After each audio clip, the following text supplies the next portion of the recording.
rumors of a sequel? Yes. Is that possible? They banged it around when the DVD first came out.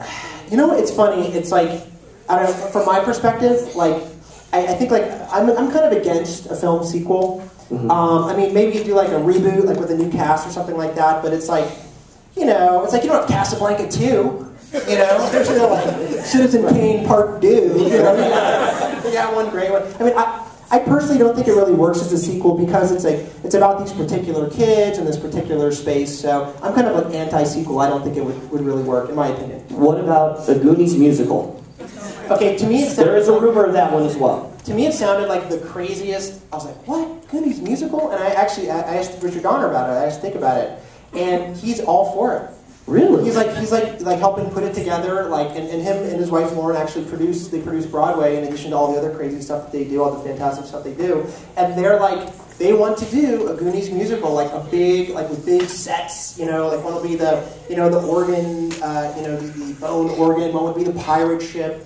They're all into it, so they think it would work. So, I don't know, I'm open-minded, I'll show up. I suggest you get Cyndi Lauper and you have Rowdy Roddy Piper.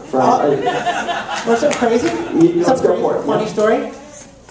It's so funny, actually. It's so funny, I'd all come back. Rowdy Roddy Piper is now my client. I'm now his I am now Roddy. I recently signed Roddy a couple months ago because he's doing some new television ventures. And like I sat down with him and we just...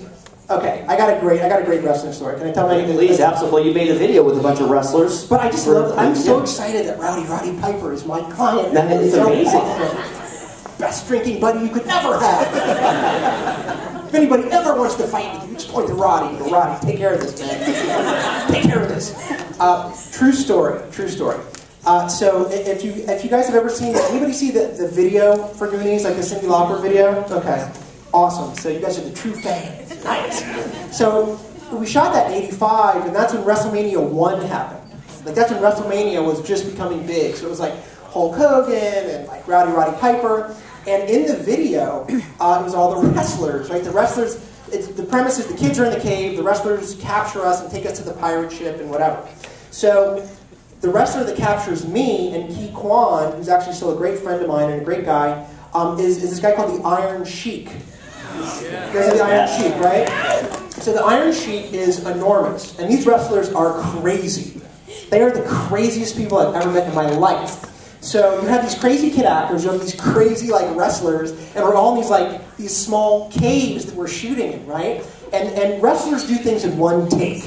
Okay, they like throw the guy over the rope, they jump on the thing, they yell at they get one take. Right, and there are no takes on live TV. Kids take 20 takes, okay? So the scene is basically, so the Iron Sheik, like, and he's so big, and he's like half naked, he's like basically like, you know, naked from the waist up, and they're all greasy, and sweaty in the cave. And the scene is, he like picks me up under his arm, Chunky, and then he picks up Key under the other arm, and he's standing there.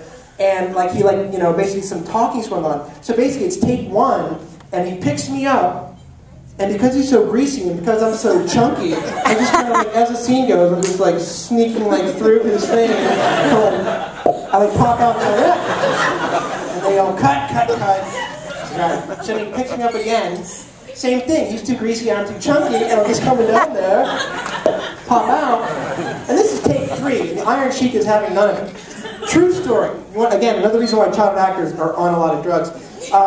He looks down at me, and he goes, "If you did not hold on to me tighter, I would have to squeeze you so tight that I would break your ribs."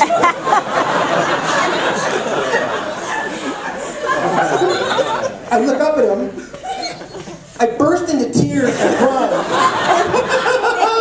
Start screaming, and they're like, "Jack, what's wrong with you? The Iron Sheik's gonna break my ribs." And he's like, "Oh, that's really good to break your ribs." So anyway, so it's Craig again. And yet again, you have Rowdy Roddy Piper as your client. And we look forward to seeing what Hot Rod does next. Hot Rod, man. He's That's good times. Cool guy. All right, speaking of good times, we did a little musical. We spoke of musicals. It's time to talk about the dancing portion, and that is the Truffle Shuffle. Truffle Shuffle, yes. I've heard of this.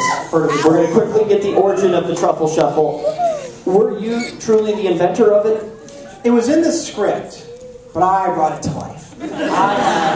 I had the talent, I had the tools, I had the temerity, man, to break it off. Yeah, no, I mean, look, as a fat kid, probably the last thing on earth you want to do is shake your big fat belly like in front of everybody. And again, as I said, it was one of my first scenes, and I had like basically a belly full of chicken pox. So it was high pressure, and they knew. Dick Donner, such a thoughtful guy, knew that I was really nervous about it. So they basically, normally when you're filming a movie, there's like a lot of people around the set. But what they did is they cleared out the set, almost like it was like a nude scene or something. Like, oh no, only the camera guy and the director need to see this.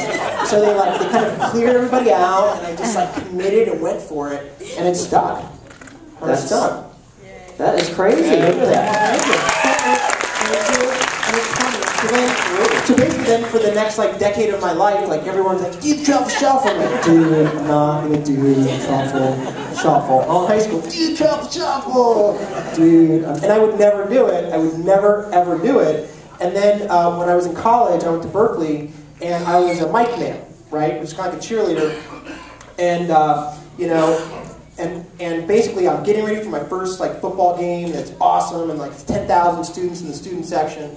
And I'm ready to do my Go Bears, my cheers, and before I got my microphone, and before I can bust out with my first cheer, I hear basically the drunkest frat guy in the last row of this huge stadium, Memorial Stadium, going, "Truffle shuffle, dude!"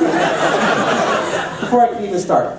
And then I'm like, okay, I'm going to get ready for my Go Bears. And then it's the last 3 rows of drunk frat guys going, "Truffle shuffle, dude!" And then the entire audience started chanting, "Truffle shuffle."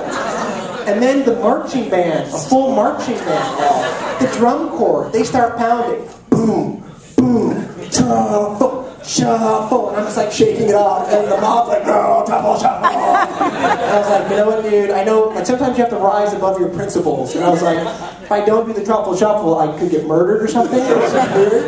So I raised my hands to 10,000 students, like Moses getting ready to part the Red Sea. And everybody got quiet, and I did the truffle shuffle, and everybody went insane. Ah!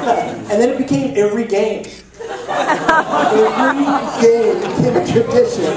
In the fourth quarter, win or lose, with Berkeley it's usually lose, they needed something to look forward to, and it would be the truffle shuffle. So that was the last time I've done that. All right. Well.